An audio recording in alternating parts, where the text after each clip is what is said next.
So can everyone hear me? If I don't think that you guys heard me at the beginning, but now you guys should be able to hear me. Is everything good?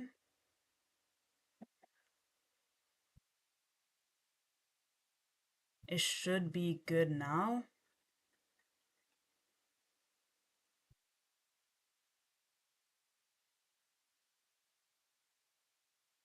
Perfect. So I'll just go ahead and restart. I'm sorry, guys. You guys weren't able to hear me at the beginning. So I'll just go ahead and restart and reintroduce myself. I was just going over what is engineering outreach, so I'll just introduce myself and who I am. So my name is Nyani Kondaishima, and I'm here. I'm a civil engineering student here in my fourth year at the University of Ottawa.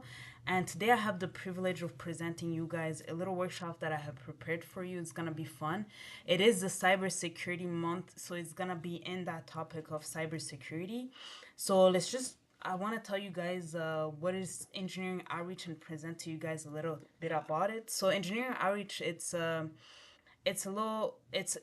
I work here at the University of Ottawa, and what I do with my team is we go around in schools here in Ontario and Quebec, and it varies from grades from kindergarten to 12th grade.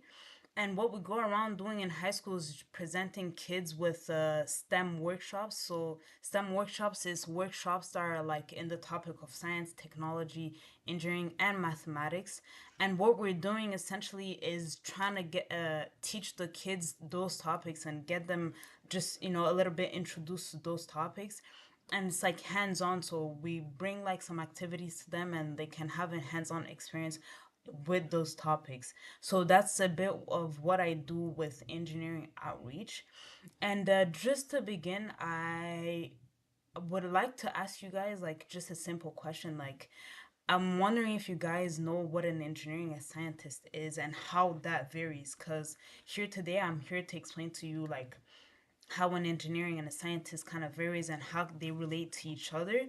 So, like for example, a scientist is, we would say, let's say it's a guy who's like in a lab coat, and he's always like in a in like his lab room, and his like science room, and doing some theories and doing some tests, and always like mixing chemicals together. That's like kind of like something that I will picture in my head when I think about what a scientist is.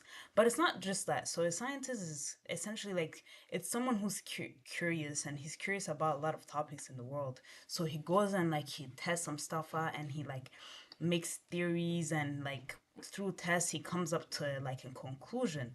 So that's what a scientist is. And an engineer, I guess how that varies is, an engineer is, let's say, a guy who makes stuff and who builds stuff and who goes and like actually makes a physical thing, so a physical stuff.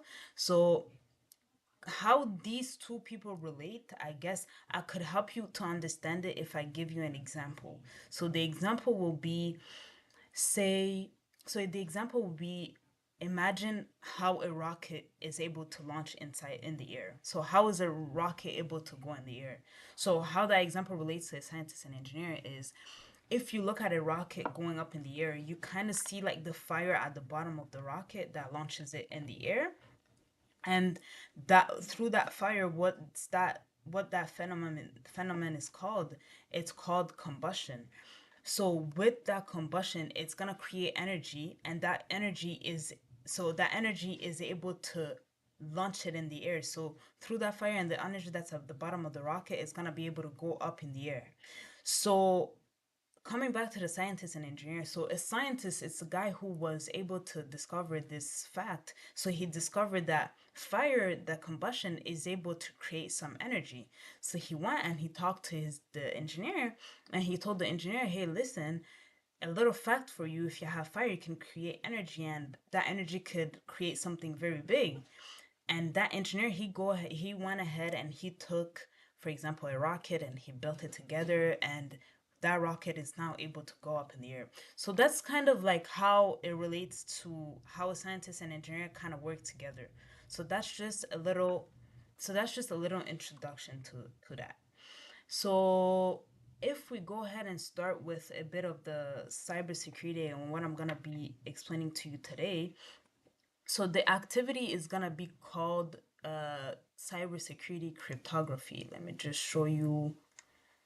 Let me just show you my thing.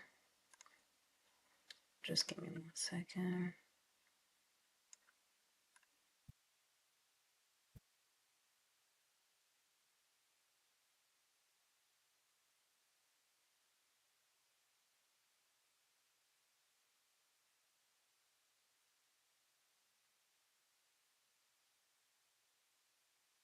You guys should be able to see my screen now.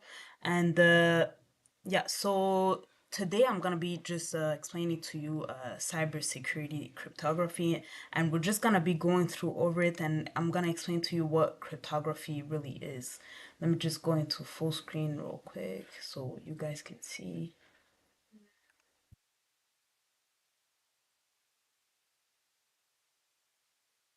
Just give it a minute.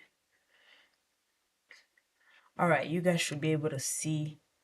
So you guys should be able to see my screen. Perfect. So what is cybersecurity? So this month is cybersecurity month, and throughout the month we're just gonna be learning different ways of being like safe online and being able to be like secure online. So a lot of us here we have like accounts in line and everything, and we're just gonna be going over like how to be safe online, how to secure our data and our info online. So just a little bit of information. What is cybersecurity? So cybersecurity, like I was saying, is the protection of computers and servers, and what we're trying to protect is like electronic system and data from malicious attacks. So what that means is a lot of us here, so the term hacking is the term that is like linked with malicious attack, and it's the term that just says when someone hacks your account and hacks your stuff, that means they're coming into your account and coming into your information, whether you secured it, for example, they're coming into it like an attack and going through it and stealing your data from you. So that's kind of like what a malicious attack is. And also cybersecurity, it can be also referred to as like information technology security or electronic information security. So that way is saying like you're trying to secure your information that is on any of your like technology devices. So when you're saying that you're trying to be cyber secure, it's trying to learn ways that you're trying to prevent those malicious attack of entering. So there's many ways to do that, and we're just gonna go over them. And just a little facts: cyber attacks like often focus on stealing information on database that have like highly sensitive information, and some of them could be like seen in like private corporate information, like private places. So those places that are always like highly secured, those are more like prone to have like cyber attacks on them. So just a couple, let's just go over like the types of threats that we could have. So type one of them is malware. So that means like the installation of dangerous software that is activated when a user clicks on like malicious links. An example I could give you is, for example, when you get like an email that you don't really know, like an email that is sent to like your private like email, your own email, and you're like you don't know who the sender is, and that email usually has a link that like that link could be a malicious link that says, listen, like if you click on it, it's gonna like take you to a page and like for example like crash your computer. So that's kind of like what a malware threat is. It's like malicious link that when you press on it, it's gonna bring you to a dangerous software. So the malware, like it has the ability to install like additional harmful software to your computer, and also it has like the ability to disrupt individual parts, like making the system inoperable. So let's say, for example, from the moment that you press that link, it could lead to like your computer becoming inoperable, but it could also like harm your computer in a slow way, in a way of saying like you could start noticing that your computer is starting to get more and more slow, so more and more like glitchy and lagging. So that could be like caused by a malware threat.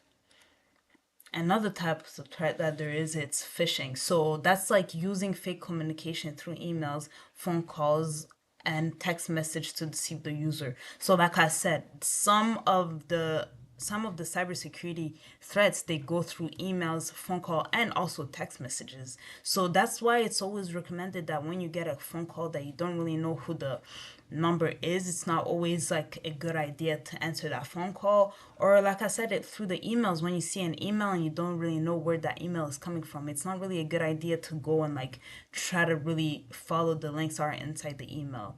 Or text messages, sometimes, I guess, for an example, like some of us that use phones, text messages, you could sometimes get a message that says, oh, listen, oh, you have one, like you have one, let's say for example you won $300, and press this link to claim that amount. And once you press the link, it's gonna take you somewhere and they're gonna ask you, oh, could you enter your credit card information? So that's kind of like the phishing threats that could be seen in cybersecurity. And another one is denial of service or distributed denial of service. So that's like a flooded computer or network with information, so it is unable to respond to requests and crashes. So this type of cyber attack is used as like ransomware, like making networks inaccessible to their users. So what that means, I guess I can give you guys an example. If I haven't really seen like a denial of service attack, but I guess some of us have watched like shows or movies, and sometimes you see when a hacker is like hacking, like say for example, it's hacking a company, what they're gonna do is like crash all their computers, and the hackers are gonna tell that company this, and if you want your computers back, if you want your network back, you guys are gonna owe us this amount of money. So that's kind of like what a ransomware attack is. So it means like these people are gonna demand something in return in order to make the networks accessible again to their users. So that's like kind of like what is some of the threats, that types of threats that can be seen.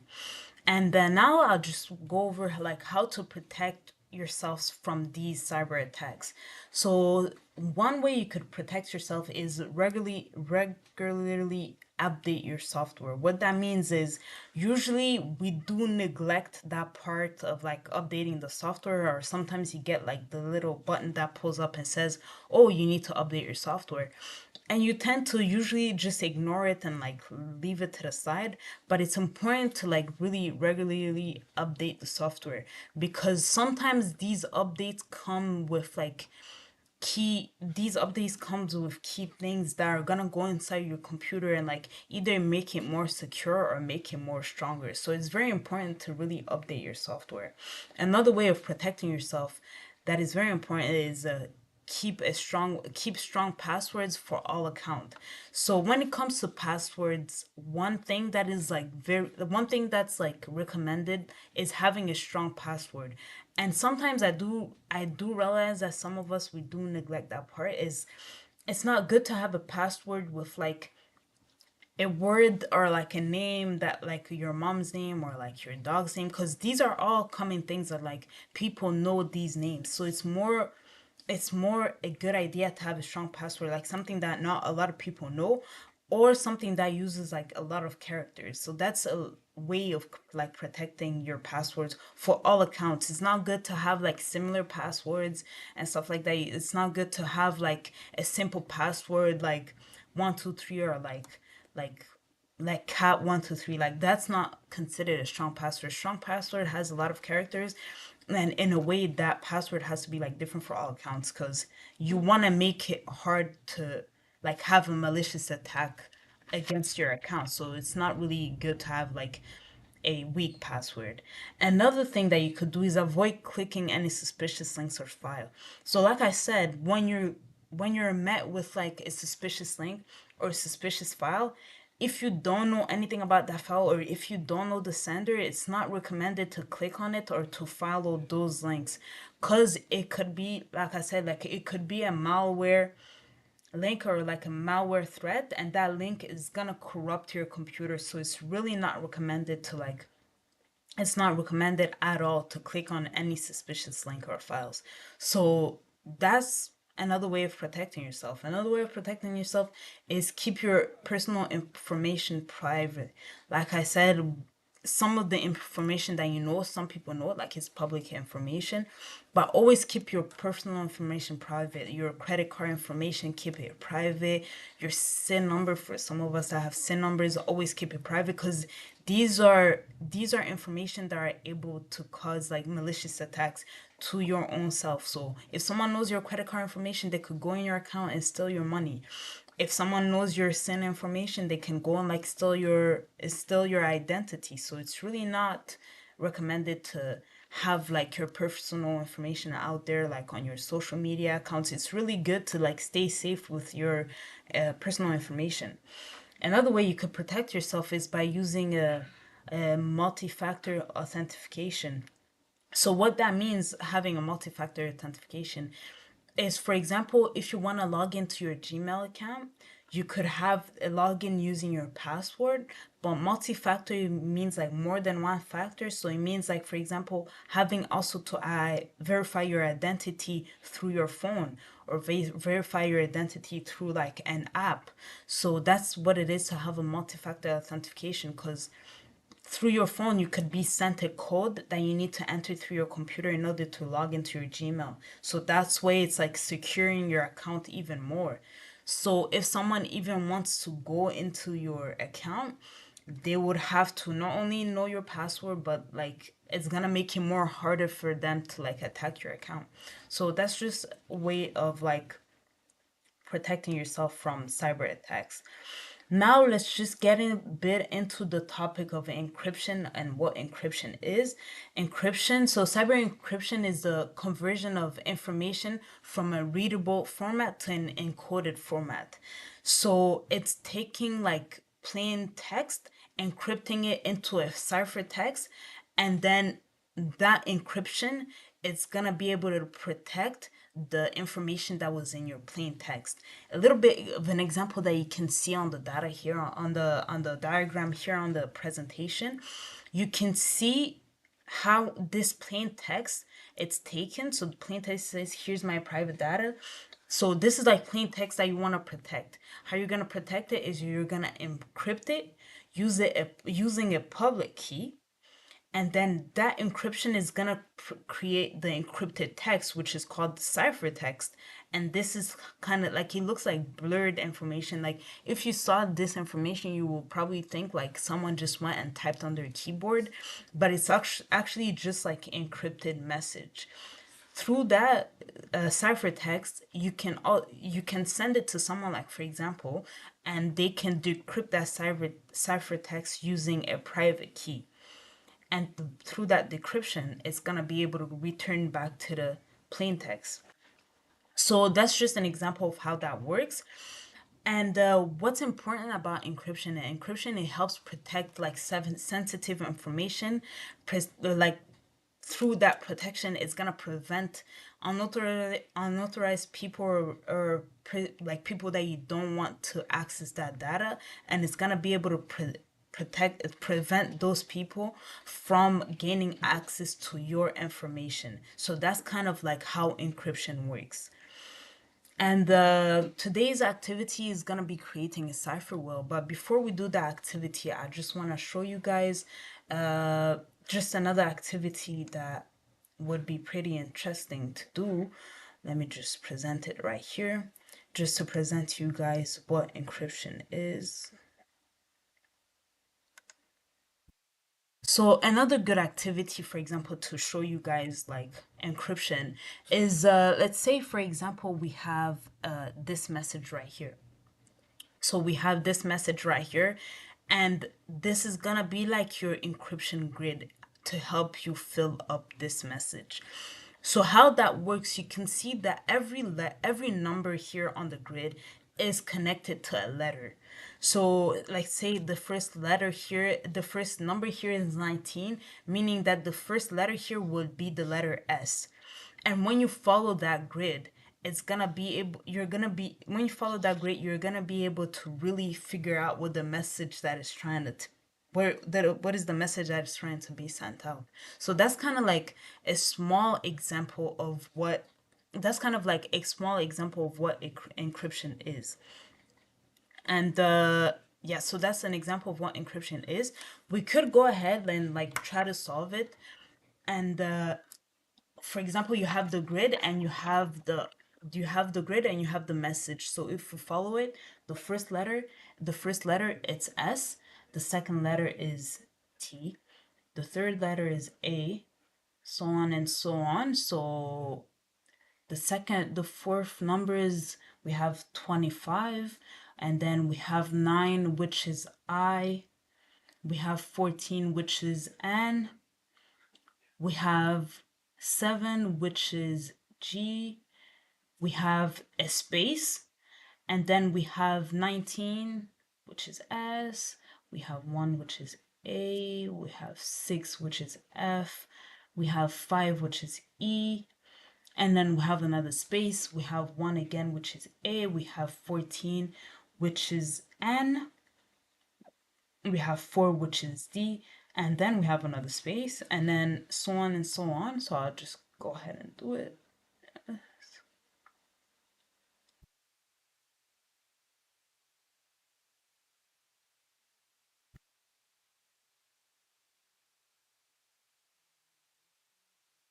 Which is R, and then we have 5, which is E, and then we have 23, which is W. We have 8, which is H, and then we have 9, which is,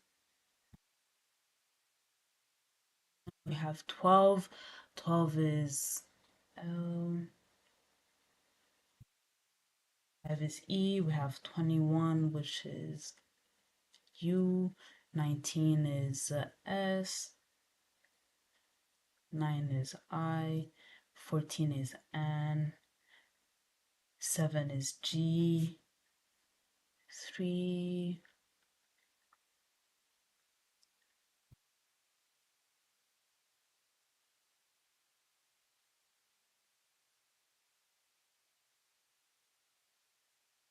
16.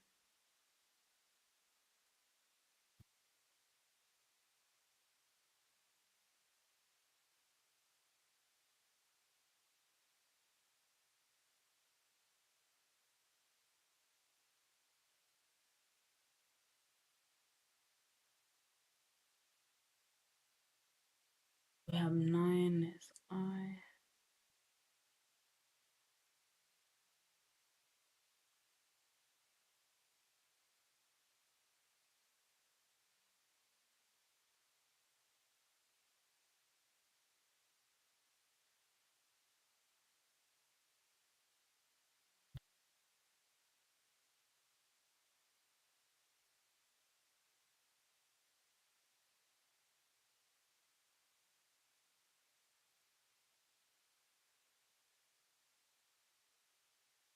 Fif-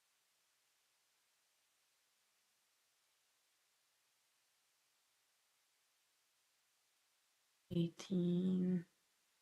So the last word here, 18 is R. 5 is E. 19 is S. 16 is P. 16 is P. 15 is O. 14 is N. 19 is S. 9 is I. 2 is B. 9 is I. 12 is L. B. I again. And then 20 is T. And then 25 is Y. So in the end, I could just try to show you guys. In the end, I wrote the whole message.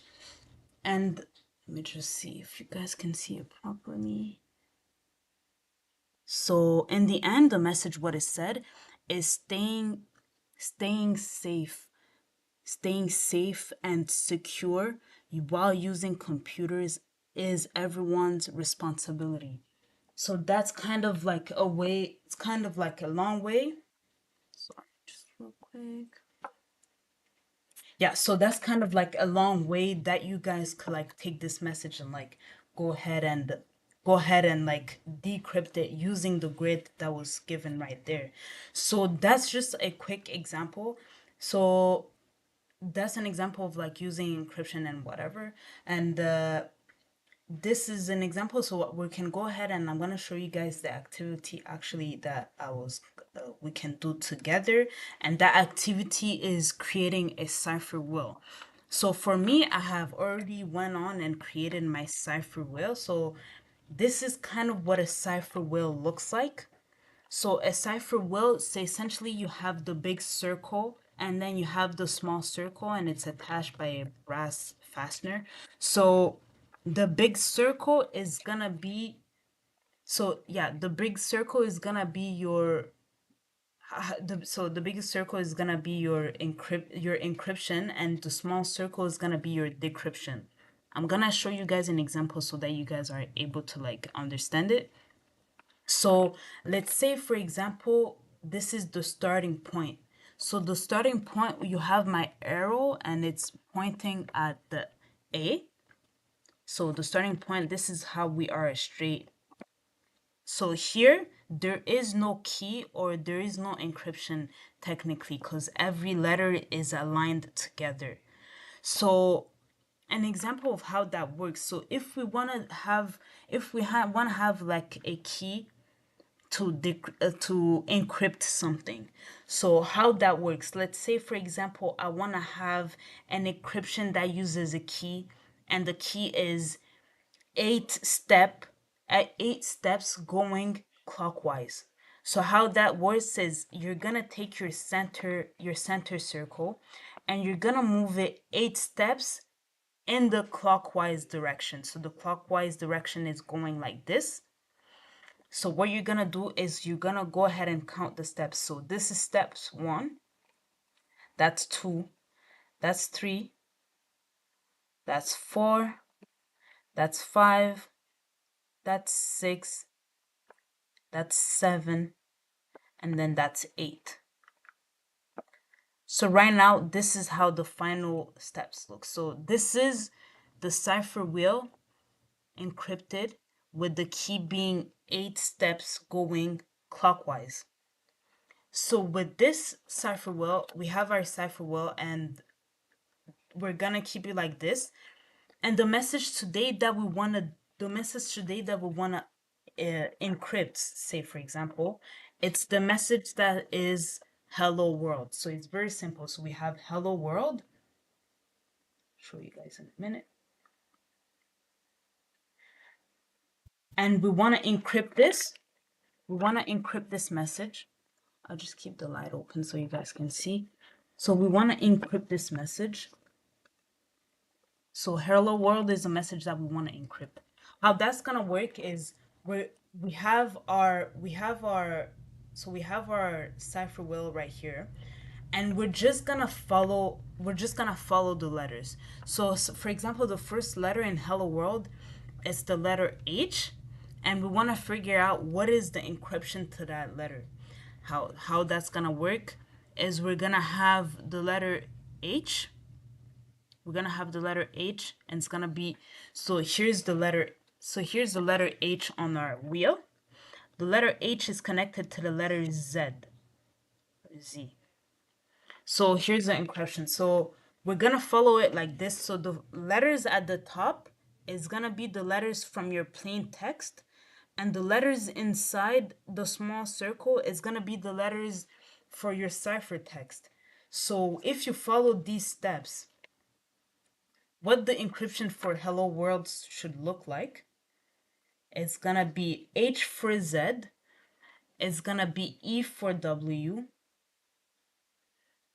it's gonna be L using D and L using D, and then O, the encryption for O is G. W is gonna be using O, and O is G. R is J. L is D.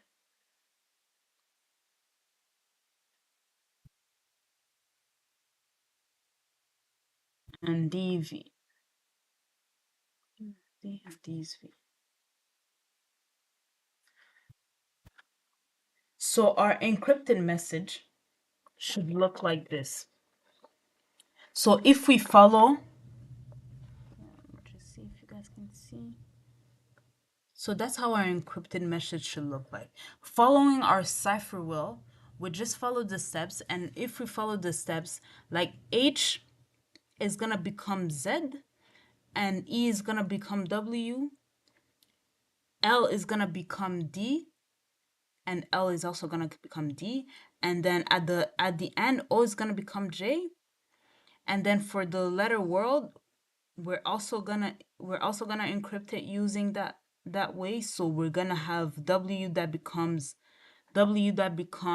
O. We're gonna have O that becomes G or J, and then we're gonna have R that becomes J, and then we're gonna have L that becomes D, and D is gonna become V, and our letter D is gonna become D, and V, I mean. So that's the encryption for the word or the phrase "hello world."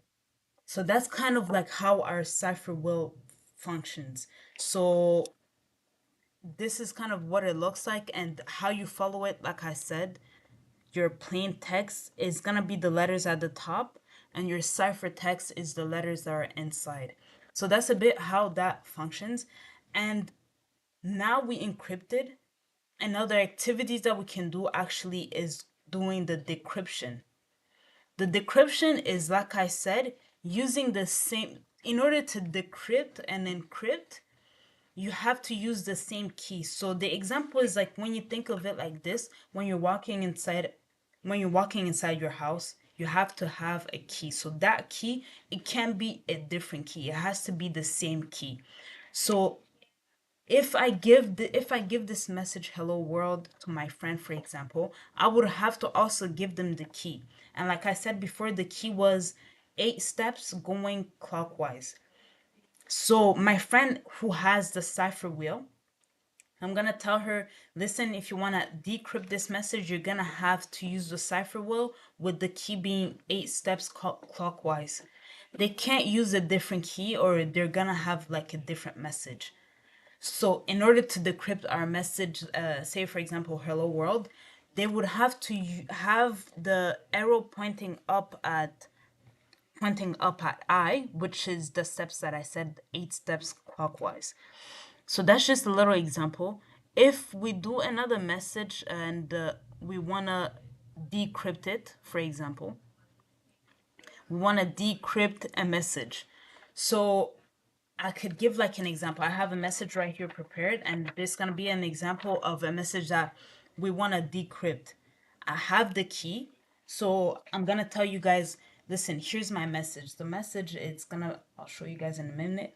It's L space or R Y H and V W H. So here's our message that we're gonna. So here's our message that we're gonna. Let me just make sure that you guys can see. Yeah. So here's our message that we're gonna decrypt today. So the first letter is L, and then in the middle we have O R Y H, and then the last word is V W H P.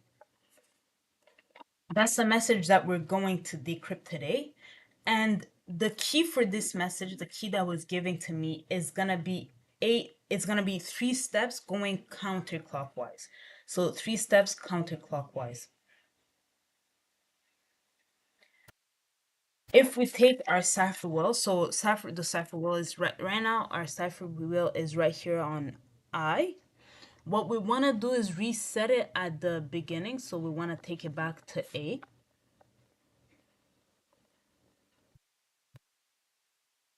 So we want to take it back to A right here.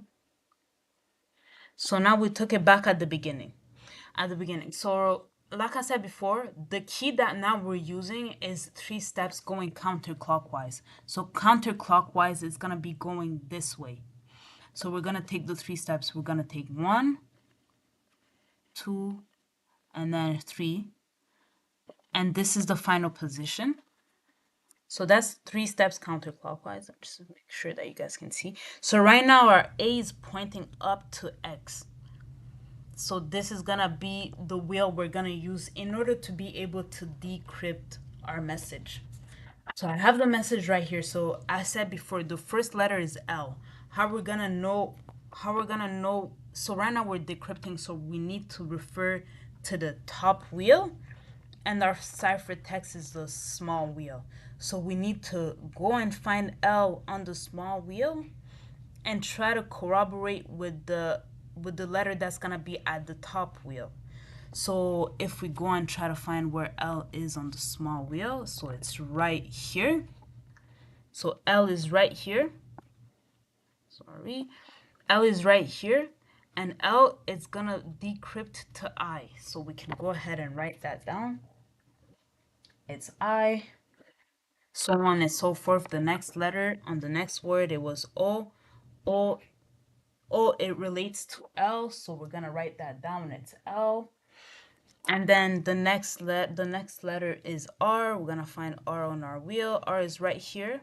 It relates to O. And then let's try to find the letter Y. So Y, it relates to, Y, it relates to right here. It's right here, it relates to V. And then let's try to find our letter H. H, it's right here. And it relates to E. We can write that down. And then for our last word, we have the first letter is V. Let's find V on our wheel. V is right here. It relates to S. Let's try to find W. W is right here, actually. Like you guys can see, it relates to T. And then let's try to find H. It's here at the bottom. And then it relates to E. And then the last letter is P. Let's find P. It's right here.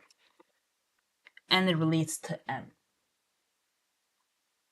If you guys were able to follow along.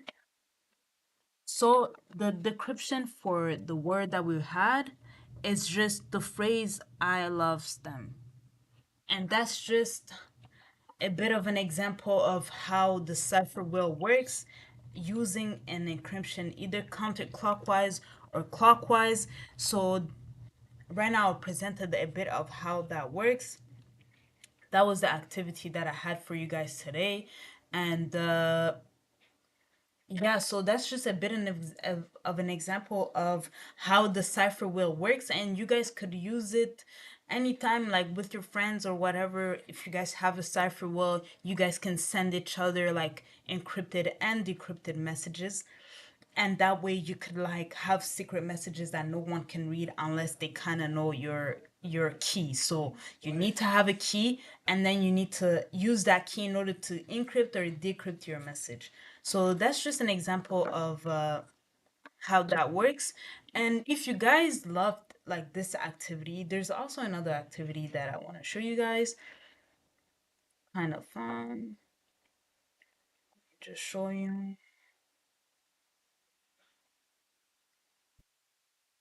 So if you guys like this activity, there's another activity and it's right here.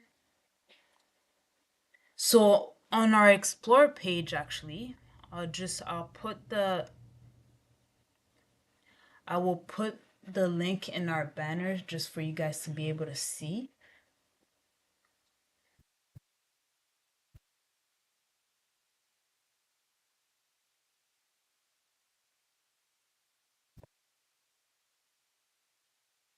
So that link that's there at the bottom, it's our explore page, and it's the explore page is the page that has basically kind of like all of our STEM activities, and we have this page in order to facilitate you guys being able to do these activities on your own. So here on our explore page, you're gonna be able to find kind of like different, you're gonna be able to find different activities. Like you have topics that you could pick out of, and like there's a lot of topics, and you guys can do any of these activities, like these STEM related activities. And yeah, so there's different topics that you can see. If you guys really loved this workshop that we kind of did, there's another one that's similar to it, and you could find it in let me just show you guys where I went. So if you go and pick the specific topic of digital and cyber skills, and then you press continue. Just give me 1 second. So when you press continue here, you don't really have to select a grade. You can just scroll down right here, crack the code. It's kind of similar to what I did. So essentially is you're gonna be using Python, I think. Yeah, Python actually, in order to crack an encrypted code. So this right here, it's like an example, an activity that you could do. It could be like, it could be at home, it could be anywhere you guys have access to. Like this page is really public to anyone, and you guys could access it. And yeah, you guys could access it, go through it, and do the activity on your own. And yeah, so you could do the activity on your own. Another thing that I want to say is, yeah, so that I put the link at the bottom banner that you guys can see. So it's explore.outstem.io/U Ottawa. So through that link, if you guys go on that link, you can find a lot of our STEM activities, and you guys can do it. And yeah, that's about it for what I have for you guys today. And just come here.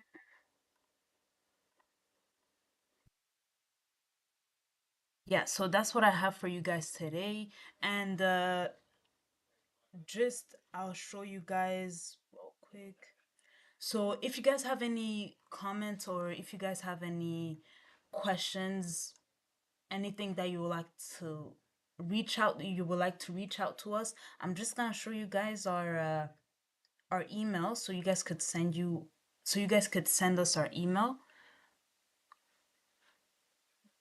So our email is engineering.outreach@uottawa.ca. And through that email, you guys could send us your comments.